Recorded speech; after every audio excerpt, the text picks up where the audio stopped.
Have you ever watched Beware the Batman? Do you even know what that is? Well, I didn't, so I decided to watch this animated series from 2013 to find out if it's really as bad as it looks or if it's actually an underrated masterpiece. And spoiler, it's neither of those things. Beware the Batman is something else entirely, as it is the first and so far only 3D animated Batman show. The creators of Beware the Batman wanted to stand out from all the previous Batman animated series, and the first thing they did was to completely animate this show using CGI. That single decision pretty much sealed the fate of the series, as we will see by the end of the video. But this was only the first of many things they did to make the show unique and different. On top of the 3D animation, Beware the Batman is also the first Batman animated series that doesn't have a Robin. Instead, the series introduced Katana as Batman's sidekick and also Bruce Wayne's bodyguard, while Alfred is not really a butler, but rather Bruce's mentor and a former super spy. This was all a brand new take on the Batman mythos, and although these changes are quite jarring already, they are nothing compared to the villains of Beware the Batman. This series is the first one that doesn't have any of the classic rogues gallery, like the Joker, the Riddler, or Catwoman. Instead, the majority of villains of this show are some of the least known Batman enemies ever, although some of them are completely reimagined. Beware the Batman kicks things off with Professor Pig and Mr. Toad, two villains from the Batman comics by Grant Morrison. In the comics, Professor Pig is this disgusting lunatic that wears a pig mask and mutilates people, turning them into his army of Dolotrons, while Mr. Toad was a weird guy with no special powers that just looked like a frog.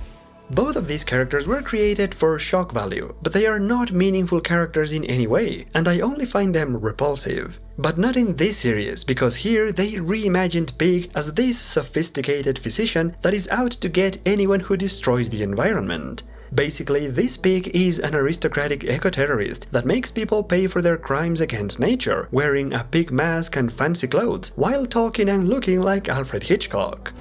Buzz! It's the Bat Guy! It's Batman, Toad. Remember, respect our enemies. Meanwhile, Mr. Toad was reimagined as an actual mutant with superpowers, capable of creating an ultrasonic frog blast.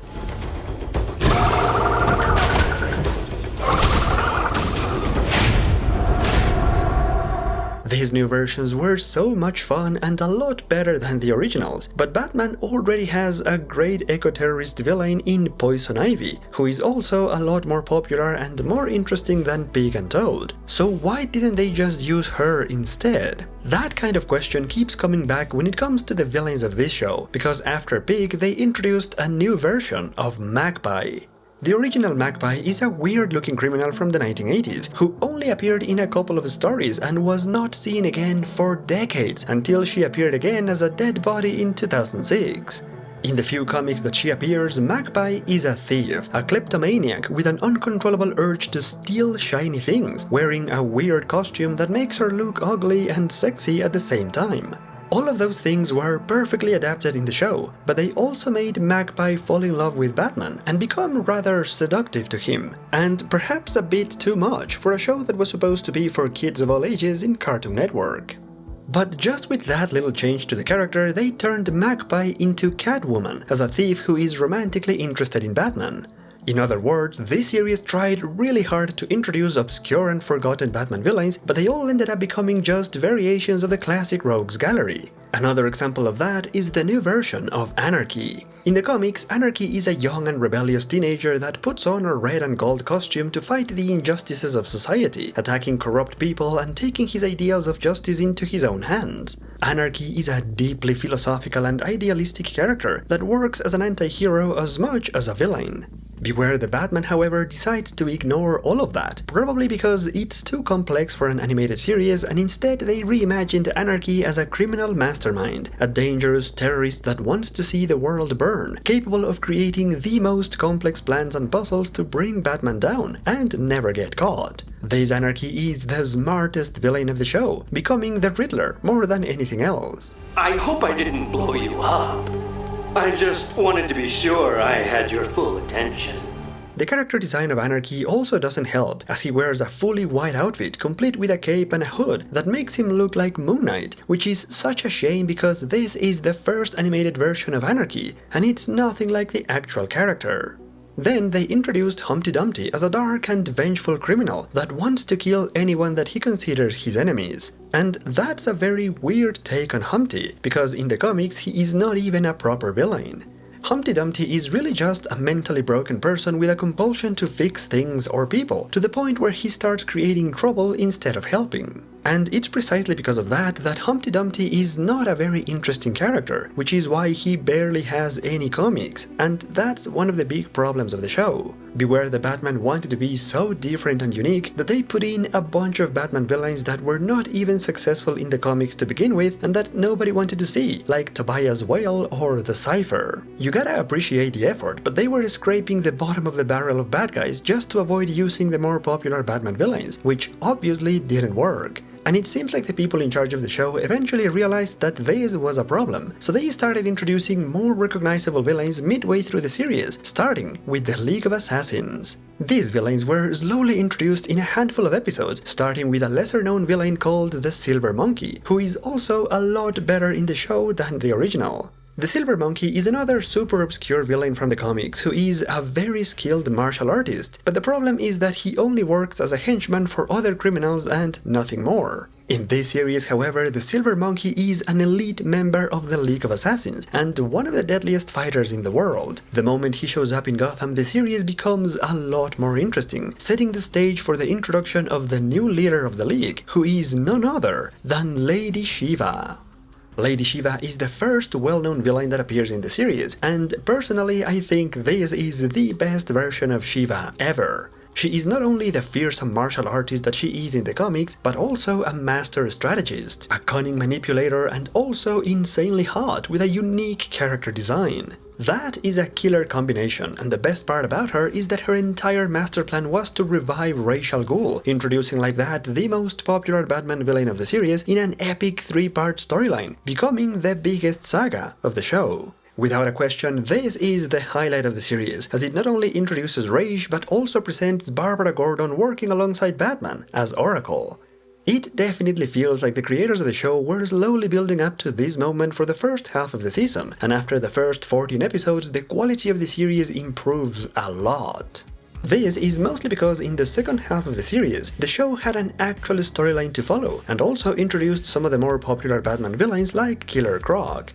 It all starts when Alfred leaves Gotham and Batman becomes more violent, intense and driven. Batman becomes a public enemy and Harvey Dent joins the series as the new district attorney of Gotham who is out to stop Batman.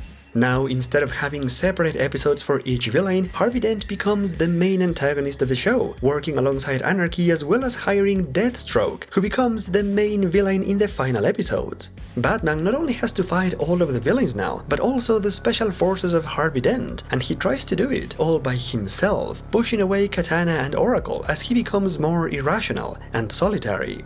All of this eventually comes crashing down and Batman is almost defeated until Alfred returns to Gotham, allowing us to see that Alfred was not just another one of Batman's allies, but most importantly, the man who keeps the human side of Batman in balance. That was a great moment that allowed Batman to understand he can't fight all the evil forces by himself, bringing back Katana and Oracle, but also joining forces with Man-Bat and Metamorpho, two of the most iconic characters of the DC universe who also joined the series in the second half of the show. And watching these final episodes, it finally becomes obvious why the creators of the series decided to use Katana instead of Robin. They were clearly trying to showcase one of the most ignored sides of Batman, introducing the underrated team of Batman and the Outsiders. This isn't just about Batman.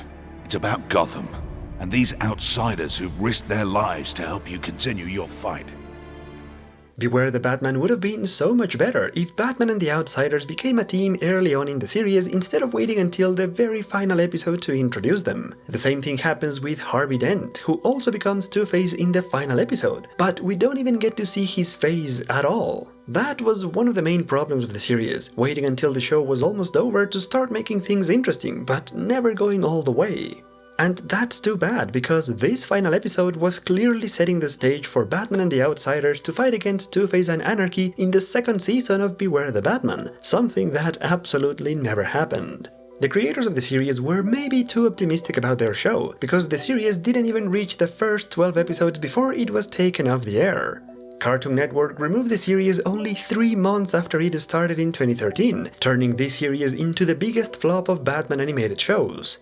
The series was eventually finished 1 year later on a different time slot where nobody really watched it and not many people cared.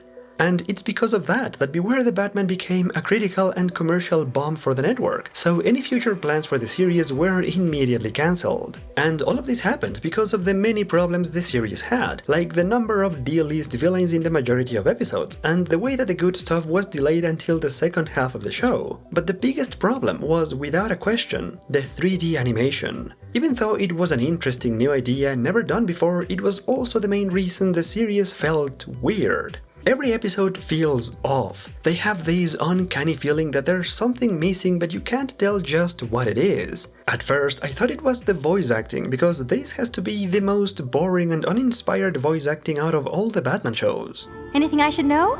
You can tell me anything. I'm fine. Thank you. Stay here and stay down. Forget that. This isn't my fight. I'm gone.